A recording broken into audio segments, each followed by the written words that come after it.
Brace B to God. கர்த்தருடைய நாமம் மகிமைப்படுவதாக. எங்களை அதிகமாக நேசிக்கிறீங்கள் அப்படின்னு பரம தகப்பனே, இந்த கிருபையான வேலைக்காய் மக்கள் நாங்கள் நன்றி செலுத்துகிறோம், மகிமைப்படுத்துகிறோம். இந்த காலை வேளையிலும் உம்மை துதித்து பாடி ஆராதித்து இந்த நாளிலே நாங்கள் தியானிக்கும்படியாக கர்த்தர் எங்களுக்கு கொடுக்கிற வார்த்தைக்கு நேராக கடந்து போகவும், நீர் செய்த நன்மைகளை சாட்சியாக சொல்லி உடைய நாமத்தை கர்த்தர் மகிமைப்படுத்துவீராக. இயேசுவின் நாமத்தில் ஜெபிக்கிறோம் எங்கள் ஜீவனுள்ள நல்ல பிதாவே. ஆமேன், ஆமேன், ஆமேன். கூடாதது ஒன்றுமில்லையே, கூடாதது ஒன்றுமில்லையே,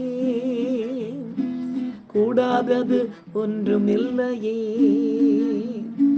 கூடாதது ஒன்றுமில்லையே, நம் தேவனால் கூடாதது,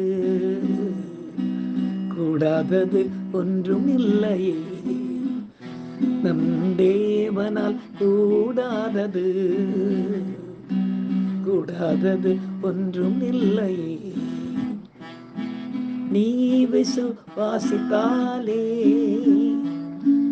தேவ மகிமை காண்பாயே, நீ விசுவாசித்தாலே தேவ மகிமை காண்பாயே, என்னை பலப்படுத்தும் கிறிஸ்துவாலே பெரிய காரியம் செய்வாயே, உன்னை பலப்படுத்தும் கிறிஸ்துவாலே பெரிய காரியம் செய்வாயே.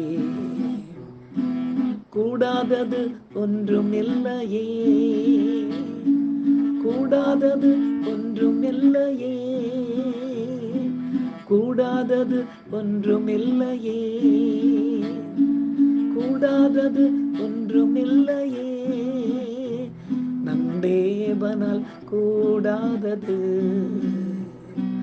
கூடாதது ஒன்றுமில்லையே, நம் தேவனால் கூடாதது,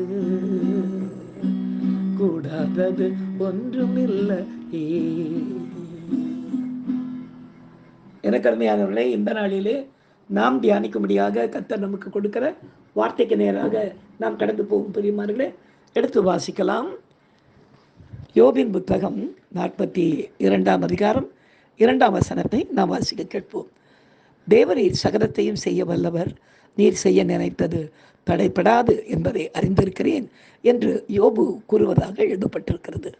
பிரியமானவர்களே, மாம்சமான யாவருக்கும் நான் தேவனாகிய கர்த்தர் என்னால் செய்யக்கூடாத அதிசயமான காரியம் ஒன்று உண்டோ என்பதை கர்த்தர் கூறுவதால் அவர் சகலத்தையும் செய்ய வல்லவர் என்பதும் அதை தடை செய்ய ஒருவராலும் கூடாது என்பதும் அதற்குள்ளே அடங்கியிருக்கிறது அல்லவா.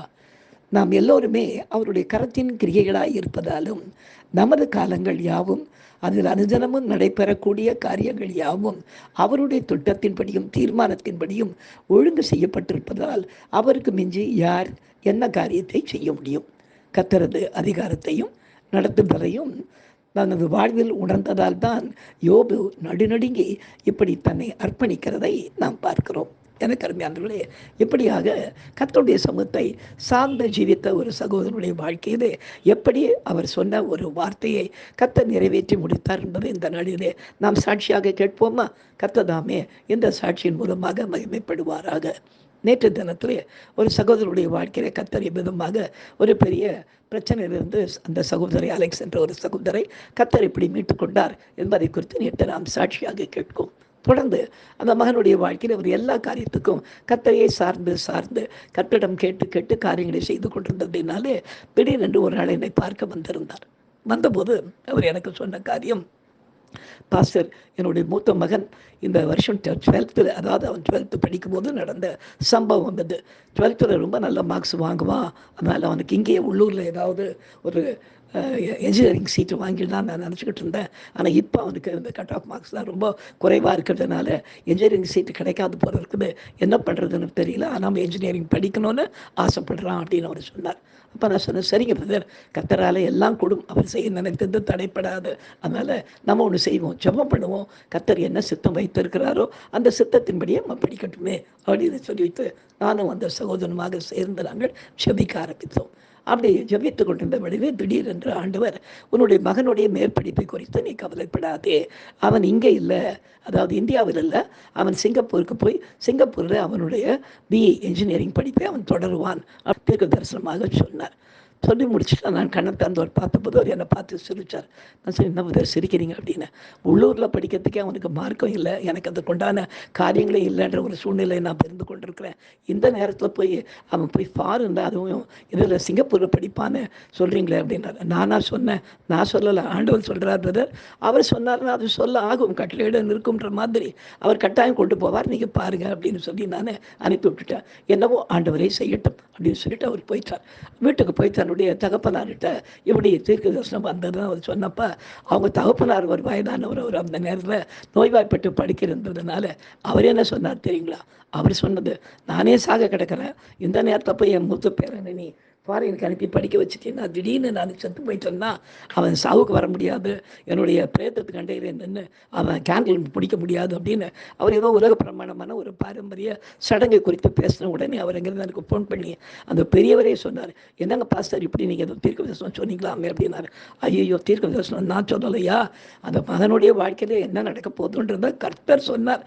கர்த்தர் சொன்னதை நான் சொன்னேனே தவிர நான் தீர்க்க தரிசன பேரில் நான் எதையும் சொல்லலை.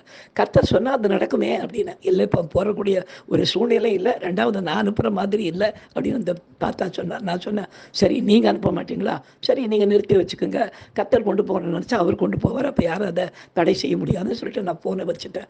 கர்த்தருடைய நாம மாத்திரம் எப்படி தான் ஏற்ற வேளையிலே கர்த்ததாமே அந்த பிள்ளையினுடைய தேவைகளை எல்லாத்தையும் சந்தித்து அப்ளை பண்ணும்போது சிங்கப்பூருக்கு அவங்க சொன்னாங்க, சிங்கப்பூருக்கு இவனுடைய மார்க்கு கொஞ்சம் கூட எடுப்படாதுன்னு சொல்லிட்டு. ஆனால் கர்த்தர் சொன்னவர் கர்த்தராக இருந்ததினாலே சிங்கப்பூரில் அவனுக்கு ஒரு நல்ல சீட்டு கிடைக்கவும் அதனுடைய தேவைகள் எல்லாம் சந்திக்கப்படவும் குறித்த வேளையிலே அந்த தகப்பன அந்த பாட்டனார் படுக்கையில் இருந்தாலும் கூட தேவரின் சகலத்தையும் செய்ய வல்லவர், நீர் செய்ய நினைத்தது தடைப்படாது என்று சொல்லப்பட்ட வார்த்தையின்படியாக கர்த்தர் அந்த நாளிலே அவனை சிங்கப்பூருக்கு கொண்டு சென்று அவருடைய அங்கே அந்த 4-5 வருட படிப்பை முடித்து கொண்டு அவன் திரும்பி வர கர்த்தர் கிருபை செய்தார். எனக்கு அருமையானவர்களே, வசனம் என்ன சொல்றது பாருங்க, நம்முடைய காலங்கள் அவருடைய கரத்தில் இருக்கிறது, அவர் நம்மை குறித்த திட்டங்கள் ஒழுங்கு பண்ணி வைத்திருக்கிறார். எனவே அவர் செய்ய நினைத்தது தடைப்படாது, அதை ஒருவரும் தடுக்க முடியாது. நாம் செபிக்கலாம்.